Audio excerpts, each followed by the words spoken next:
Hi, welcome back. അപ്പോൾ നമ്മൾ ഈയിടെയായിട്ട് കുറേയധികം സോളാറിനെ റിലേറ്റ് ചെയ്ത് ഒരുപാട് ന്യൂസ് കാണുന്നുണ്ട്. KCRC പുതുതായിട്ട് ഇറക്കിയിട്ടുള്ള കുറേ ഡ്രാഫ്റ്റും കാര്യങ്ങളൊക്കെ. അപ്പം അതിനെ സപ്പോർട്ട് ചെയ്യുന്ന ഒരു വാദം നടക്കുന്നുണ്ട്, എന്നാൽ അതിനെ ഒപ്പോസ് ചെയ്യുന്ന കസ്റ്റമേഴ്സിന്റെ വാദം നടക്കുന്നുണ്ട്. കസ്റ്റമേഴ്സിന്റെ അഭിപ്രായങ്ങൾ റിലേറ്റ് ചെയ്ത് ഒരുപാട് യൂട്യൂബ് ചാനലിലും മറ്റുമൊക്കെ വീഡിയോസ് കാണുന്നുണ്ട്. അങ്ങനെയാണ് നമ്മൾ ഒരു വീഡിയോ കാണാനിടയുണ്ടായത്. KCRCയുടെ തന്നെ മെയിൻ ഒരു യൂട്യൂബ് ചാനലിൽ ഇട്ടിട്ടുണ്ടായിരുന്ന വീഡിയോ ആണ്. KCRC ഇപ്പോൾ പുതുതായി ഇറക്കിയ ഡ്രാഫ്റ്റിൽ പറയുന്ന നെറ്റ് ബില്ലിംഗ് കസ്റ്റമേഴ്സിന് വളരെയധികം ഉപകാരമുള്ളതാണ് എന്ന് പറയുന്നുണ്ട്. അതെങ്ങനെയാണ് അവർ വരുത്തി തീർക്കുന്നത് എന്ന് നമുക്ക് നോക്കാം. അതെ, ഈ നെറ്റ് ബില്ലിംഗ് വരുമ്പോൾ സോളാർ കൊണ്ട് വല്ല ഗുണം ഉണ്ടാവോ? അല്ല, എന്താ ഈ നെറ്റ് ബില്ലിംഗ്?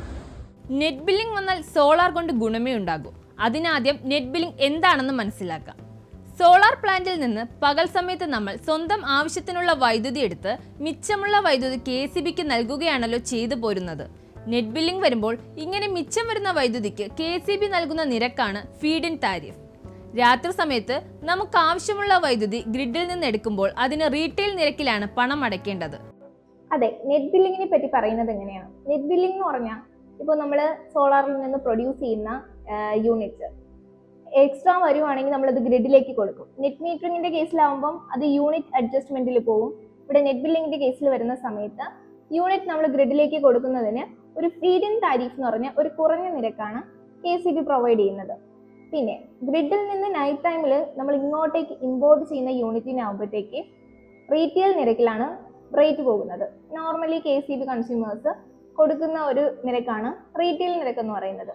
അപ്പോൾ ഇവിടെ വരുന്ന പ്രശ്നം എന്താണെന്ന് പറഞ്ഞാൽ നമ്മൾ ഗ്രിഡിലോട്ട് എക്സ്പോർട്ട് ചെയ്യുന്ന അല്ലെങ്കിൽ നമ്മൾ സോളാറിലൂടെ പ്രൊഡ്യൂസ് ചെയ്ത ഇലക്ട്രിസിറ്റി ഗ്രിഡിലേക്ക് കൊടുക്കുമ്പോൾ അവിടെ ഒരു കുറഞ്ഞ വിലയും നൽകുന്നു. ഗ്രിഡിൽ നിന്ന് ഇങ്ങോട്ടേക്ക് എടുക്കുന്നതിന് കൂടിയ വിലയും നൽകുന്നു.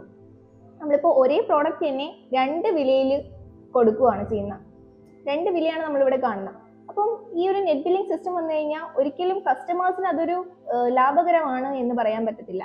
അത് അവരോട് ചെയ്യുന്ന അന്യായമാണെന്ന് പറയാൻ പറ്റൂ. ഇതൊരു ന്യായമായിട്ടുള്ള കാര്യമാണ് എന്ന് ഒരിക്കലും പറയാൻ പറ്റില്ല. നെറ്റ് ബില്ലിംഗ് ഉറപ്പായിട്ടും കസ്റ്റമേഴ്സിന് നഷ്ടം മാത്രമേ ഉണ്ടാക്കുന്നുള്ളൂ. അല്ലെങ്കിൽ തന്നെ ഇപ്പം നെറ്റ് മീറ്ററിംഗിലായിരുന്നെങ്കിൽ റിട്ടേൺ ഓഫ് ഇൻവെസ്റ്റ്മെന്റ് ഒരു 3 to 4 അല്ലെങ്കിൽ 2 to 3 ഇയേഴ്സ് എടുക്കുന്ന സമയത്ത് ഇവിടെ റിട്ടേൺ ഓഫ് ഇൻവെസ്റ്റ്മെന്റ് കൂടുകയാണ് ചെയ്യുന്നത്. സർക്കാർ സ്ഥാപനങ്ങൾ, വിദ്യാലയങ്ങൾ, കടകൾ, മറ്റു വാണിജ്യ സ്ഥാപനങ്ങൾ എന്നിവയ്ക്കാണ് നെറ്റ് ബില്ലിംഗ് ബാധകം.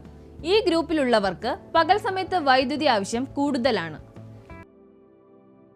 ഇവർ പറയുന്നത് സർക്കാർ സ്ഥാപനങ്ങൾ, വാണിജ്യ സ്ഥാപനങ്ങൾ ഇവർക്കൊക്കെയാണ് നെറ്റ് ബില്ലിംഗ് ബാധകമെന്ന. പക്ഷേ 3 കിലോവാട്ടിന് മുകളിലോട്ടുള്ള എല്ലാ പ്ലാന്റുകൾക്കും നെറ്റ് ബില്ലിംഗ് ആണ് ഡ്രാഫ്റ്റിൽ പറയുന്നത്. അതുപോലെ 5 കിലോവാട്ട് വരെയുള്ള പ്ലാന്റുകൾ ഹൈബ്രിഡ് സിസ്റ്റം ആക്കിയില്ല എങ്കിൽ അവർക്കും നെറ്റ് ബില്ലിംഗ് തന്നെയാണ് പറയുന്നത്. ഇവർക്ക് നെറ്റ് ബില്ലിംഗ് രീതി അനുയോജ്യമാകും. ഒരു സ്കൂളിന്റെ കാര്യം എടുക്കുക. ഇവർക്ക് നെറ്റ് ബില്ലിംഗ് രീതി അനുയോജ്യമാകുന്നു.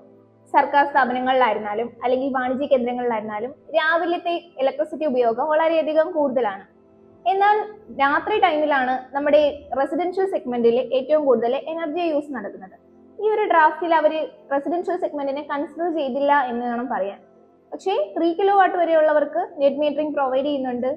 അതല്ല ഇവിടുത്തെ കേസ് വരുന്നത്. ഈ ഓരോ കാലഘട്ടം കൂടുന്തോറും അല്ലെങ്കിൽ ഓരോ കാലഘട്ടം കഴിയും തോറും നമ്മുടെ എനർജിയുടെ ഉപയോഗം കൂടിക്കൊണ്ടിരിക്കുന്നു. അപ്പോൾ റെസിഡൻഷ്യൽ സെഗ്മെന്റിൽ നിന്നും ഒരു 3 കിലോവാട്ട് പ്ലാൻ എന്ന് പറയുന്നത് ഒട്ടും മതിയാകാതെ വരുന്ന ഒരു കാര്യമാണ്. അങ്ങനെ വരുന്ന സമയത്ത് അവർക്ക് നെറ്റ് മീറ്ററിംഗും കിട്ടുന്നില്ല, നെറ്റ് ബില്ലിങ്ങിലേക്ക് പോകേണ്ടിയും വരുന്നു. അവിടെ റെസിഡൻഷ്യൽ സെഗ്മെന്റിന് ഇടിവ് തന്നെ ഉണ്ടാവുന്നുണ്ട് സോളാറിലൂടെ. സ്കൂളിൽ ഏതാണ്ട് 650 യൂണിറ്റ് ആണ് ഒരു മാസത്തെ വൈദ്യുതി ആവശ്യം. ഇതിൽ 600 യൂണിറ്റും പകൽ സമയത്ത് തന്നെ ഉപയോഗിക്കും. രാത്രിയിലെ വൈദ്യുതി ആവശ്യം 50 യൂണിറ്റ്. യൂണിറ്റിന് 6 രൂപ 85 പൈസ വെച്ച് മാസം തോറും 5000-ഓളം രൂപയാണ് സ്കൂൾ ബില്ലടച്ചുകൊണ്ടിരുന്നത്. അവർ 5 കിലോവാട്ട് സോളാർ പ്ലാൻ വയ്ക്കാൻ തീരുമാനിച്ചു. അതോടെ സ്കൂളിന് നെറ്റ് ബില്ലിംഗ് അനുസരിച്ചാണെങ്കിൽ വരുന്ന ഇലക്ട്രിസിറ്റി ബിൽ എത്രയാണെന്ന് അറിയാമോ? വെറും 51 രൂപ. 4949 രൂപ ലാഭം. 6 രൂപ നിരക്കിൽ നമ്മൾ ഗ്രിഡിൽ നിന്ന് ഇങ്ങോട്ടേക്ക് ഇമ്പോർട്ട് ചെയ്ത 50 യൂണിറ്റിന് കൊടുക്കേണ്ടി വരുന്നത് 330 രൂപയാണ്. എന്നാൽ നമ്മൾ 100 യൂണിറ്റ് ഗ്രിഡിലോട്ട് എക്സ്പോർട്ട് ചെയ്തിട്ടുണ്ടായിരുന്നു. അതിന് നമുക്ക് കിട്ടുന്നത് വെറും 279 രൂപ. അവിടെ എക്സ്ട്രാ കറണ്ട് ബില്ലായിട്ട് 51 രൂപ സ്കൂളിൽ നിന്ന് തന്നെ കൊടുക്കേണ്ടി വരുന്നു. നമ്മൾ സോളാർ ഇൻസ്റ്റാൾ ചെയ്യുന്നത് തന്നെ കറണ്ട് ബില്ല് കുറച്ച് 0 ആക്കാൻ വേണ്ടിയിട്ടാണ്.